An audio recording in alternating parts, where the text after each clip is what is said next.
What are you getting? I'm getting 1x2s. Yep. These, so we can make our linen closet from scratch. The shelves.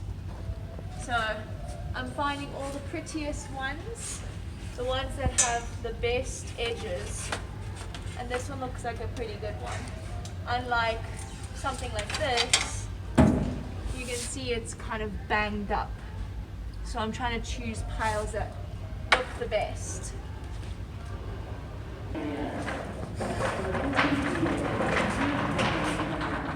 So you saw us at the Home Lows. I always say Home Lows. I mean Lowe's.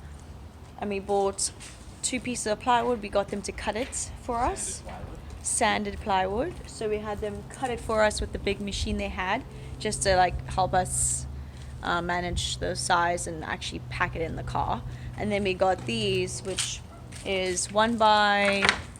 2x1s, and then this is leftover of those cut pieces. And then these are the noses that are going to go in the front. The 1x3s. The 1x3s. Those are going to, and I'll show you the area. We're making our linen closet. So the linen closet was not there before. Here it is. We actually put that in for ourselves because it used to be just one gigantic landing, and at the end of the day, yes, it is really cool to have like an open concept this side and then open concept that way, but I was like, where are we going to put all of our linen and towels and pillows and medicine stuff? And Steve was like, oh, in our bathroom. I was like, no, because I don't want pillows or, you know, like in our walk-in closet, because as of right now, our walk-in closet has towels, pillows, sheets. Here's some more sheets. And I'm just like, no, I don't want that. I want my own space for my own clothes. So we decided, well, I came up with the idea of putting the linen closet here. And then Steve agreed. And so now here we are. Here is the linen closet. So I want to turn this into, and I'll pop an inspiration picture, something that I can find on the internet. Basically, we're going to put in shelves, painted white, just plain. Yeah, and we're going to start that today. So we can finally store our pillows and blankets and whatever in where, you know, it should be. First things first, we're going to empty this out since it became basically a drop spot, and we're gonna start the project. Ta-da!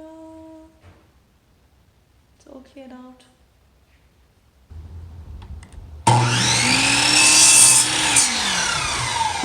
Okay, let's go see how it looks with this.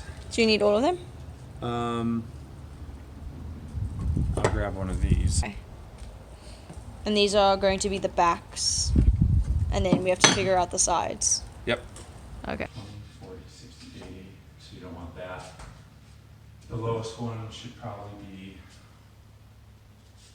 One here, one here. if you do every 15, one's at 15, 30. So it's more like the here.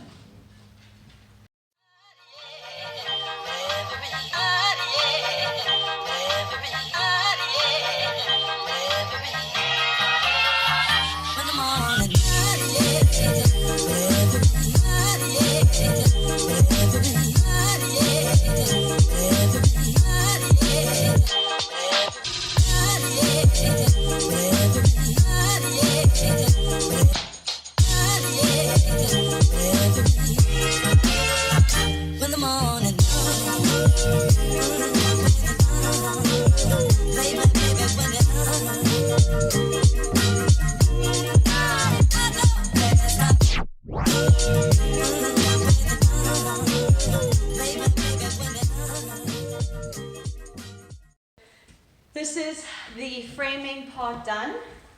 We have 1x2s. 1x2s, And then we're gonna put the shelf on top of these. We have a little bit of nails sticking out, so we're gonna have to cut those off in the corners, like over here, there's a couple. And then the ends don't have any studs, so we're gonna cork this ends on top, just in the front, so we make sure that it doesn't slope or slide down. But it is secure, like I could probably monkey climb up and it won't fall down. Okay, so here's the piece of plywood that we have. It's sanded plywood, so one side is sanded, the other isn't. So I think just for this top one, we normally would put the sanded side up because that's what you're gonna see normally. But for this one, I think I might put it sanded side down because very rarely is someone gonna be in this house who's taller than me and you're gonna be sitting up here to look down. So most of them are gonna see it from the bottom up. So I think I'm gonna put the sanded plywood on this side down. Mm-hmm. So these were a little longer than this, and what we're gonna do is, do you have a pretend stick? Well, yeah. So basically, now that the shelf is in, it's flush with these little ridges, lips or whatever you call it. And then this, pretend this is wood.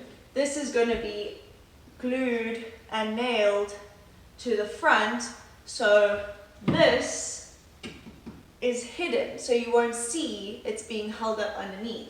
So it'll look like kind of a floating shelf. Flush here so the 1x3s can go on, and it's flush here, so you know, we should be good now. We just gotta put these in.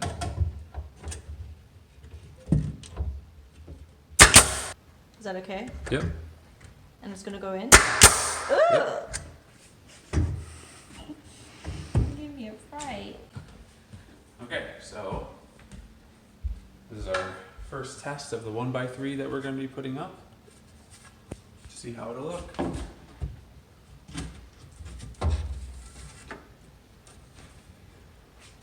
Wunderbar! Looks fantastic. Yeah, just like It that. looks like a floating shelf, babes. Yeah. What is it? It is tile bar for the backsplash, for the kitchen backsplash. Oh here, look at the tile.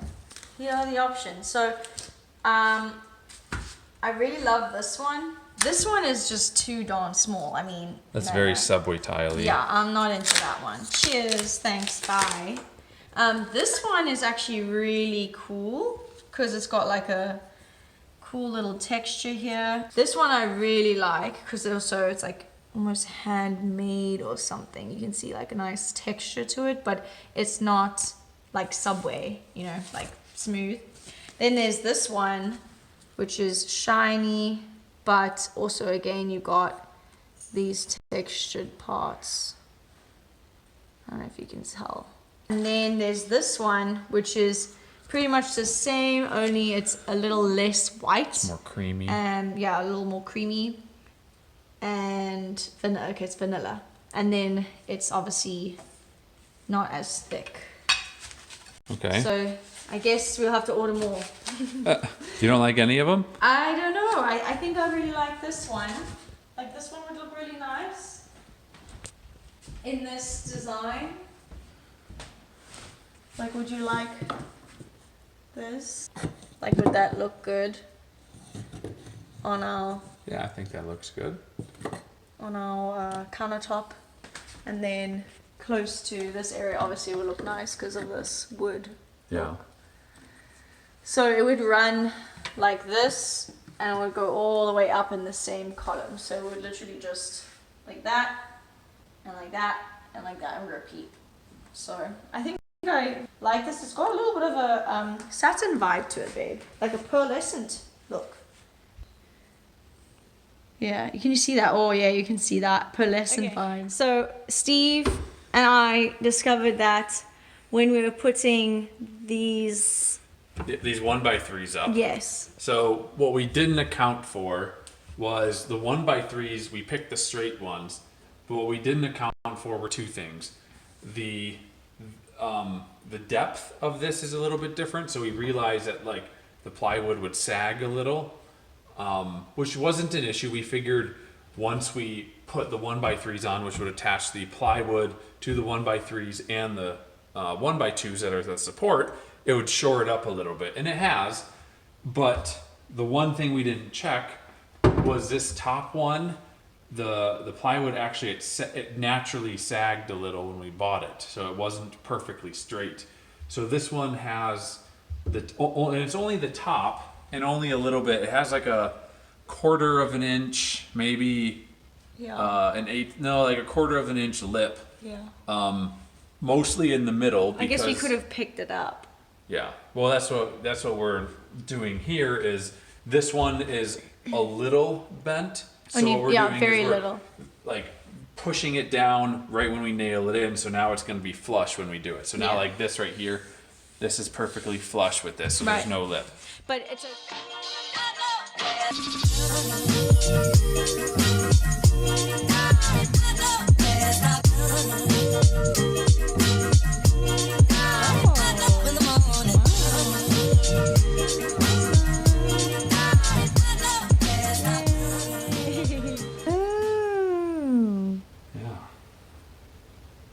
Now we actually have one whole wall I know. in one room of this house. Yeah.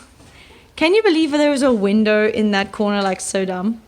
They usually take up about 4.5 feet of the entire wall. Yeah. Probably about 5 feet. And this is going to be so much better. Now we just have sanding What are you sanding? these things and whatever, like, Any rough edges? Yeah. Should I start? And you got a nice little off? barrier. Yeah, a little plastic room. So Yeah. we don't have the dust go everywhere. So I'm gonna. We need to bring a Hoover in here. Hoover it up. Are you all done? We need to Hoover some of the dust. I don't want dust everywhere. You can already see it on the Yeah. outside of this plastic sheet. What has she done now? What? It's very cheesy. I'm caulking What are you caulking? the seams where the gaps are. So like over here, there's some gaps over there. So I'm caulking all the way around to the back. All right. And then also over here, I'm going to do some like there, just so that it looks a little nicer and not so gappy. A nice finished look. Mm-hmm.